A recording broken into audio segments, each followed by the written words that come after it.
Assalamualaikum warahmatullahi wabarakatuh. Nama saya Ridha Abdul Rojab dari kelas DG46E, Prodi di DKV Fakultas Industri Kreatif dengan NIM 1601223372, nomor absensi 15. Di sini saya akan menerangkan tentang jawaban kuis di pekan ini.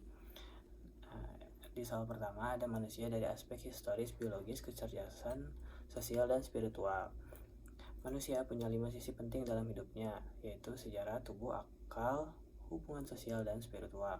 Salah satunya terlalu dominan, hidup jadi tidak seimbang. Misalnya, kalau cuma fokus pada hal fisik dan harta, bisa jadi egois dan lupa beribadah. Kalau hanya mengejar kecerdasan, bisa sombong dan merasa paling benar. Makanya semua aspek ini harus berjalan seimbang supaya manusia bisa tumbuh jadi pribadi yang beriman, cerdas, dan bermoral. Terus yang kedua ada soal trilogi relasi Tuhan, alam, dan manusia. Hubungan antara Tuhan, alam semesta, dan manusia saling berkaitan. Tuhan sebagai pencipta alam semesta, sebagai ciptaannya yang penuh tanda kebesaran, dan manusia ditugaskan untuk menjaga serta mengelola alam. Contohnya saat kita menanam pohon, menghemat air, dan tidak membuang sampah sembarangan. Itu bukan sekedar kegiatan sosial, melainkan bentuk ibadah kita karena menjaga ciptaannya. Nah, yang ketiga ada soal Quran surat Al-A'raf ayat 172 dan Quran surat Ar-Rum ayat 30 tentang fitrah. Dua ayat ini menjelaskan bahwa sejak sebelum kita lahir, manusia sudah bersaksi bahwa Allah adalah Tuhan kita. Artinya dalam diri setiap manusia sebenarnya sudah ada fitrah, naluri alami untuk mengenal dan menyembah Allah atau Tuhan. Kalau seorang menjauh dari agamanya, sebenarnya ia sedang menutupi fitrahnya sendiri.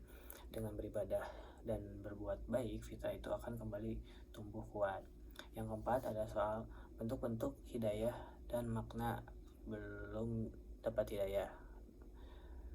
Nah, jawabannya, Allah memberi hidayah dalam beberapa bentuk. Pertama, naluri, misalnya rasa lapar dan haus. Kedua, ada panca indera untuk mengenal dunia sekitar. Yang ketiga, ada akal agar kita bisa berpikir dan membedakan benar dan salah.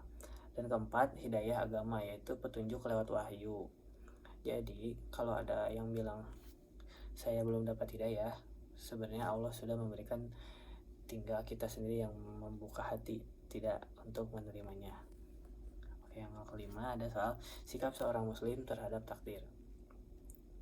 Sebagai muslim kita harus yakin bahwa semua yang terjadi adalah ketentuan Allah, tetapi tetap berusaha sebaik mungkin. Kita punya kewajiban berikhtiar, sedangkan hasilnya kita pasrahkan kepada Allah Subhanahu wa taala. Kalau berhasil kita bersyukur, kalau gagal kita sabar. Inilah makna tawakal yang sebenarnya, tetap berusaha tapi tidak sombong dan tidak putus asa. Soal yang keenam, mengapa ada muslim yang percaya pada ramalan atau dukun? Nah, biasanya karena kurang kuat akidahnya seseorang, mereka ingin tahu masa depan lewat cara cepat. Padahal hal itu hanya Allah yang tahu. Dalam Islam, percaya pada ramalan-ramalan seperti itu, seperti kartu tarot, dukun, dan yang lain-lain yang membuat syirik, yang bisa menduakan kehendak Allah. Muslim yang beriman seharusnya cukup yakin bahwa masa depan kita ada di tangan Allah. Soal yang ketujuh, Al-Quran sebagai manual book. Ya, kalau kita beli barang elektronik pasti ada buku panduannya kan. Nah, Al-Quran itu ibarat manual book untuk hidup manusia. Di dalamnya ada petunjuk tentang cara beribadah, bersikap, berhubungan dengan orang lain. Kalau manusia menjalankan hidup sesuai Al-Quran, insya Allah hidupnya terarah dan penuh berkah. Nah, yang terakhir ada soal nomor 8, sikap kaum muslimin terhadap Al-Quran dan hadis di zaman modern ini. Sekarang banyak orang Islam yang hanya membaca Al-Quran saat acara tertentu, tapi jarang memahami isinya. Padahal Al-Quran dan hadis adalah pedoman hidup. Dengan teknologi sekarang, kita bisa lebih mudah belajar tafsir dan hadis lewat media digital. Jadi, seharusnya kemajuan zaman membuat kita makin dekat bukan jauh dari ajaran Islam. Oke, sekian dari saya penjelasannya. Wassalamualaikum warahmatullahi wabarakatuh.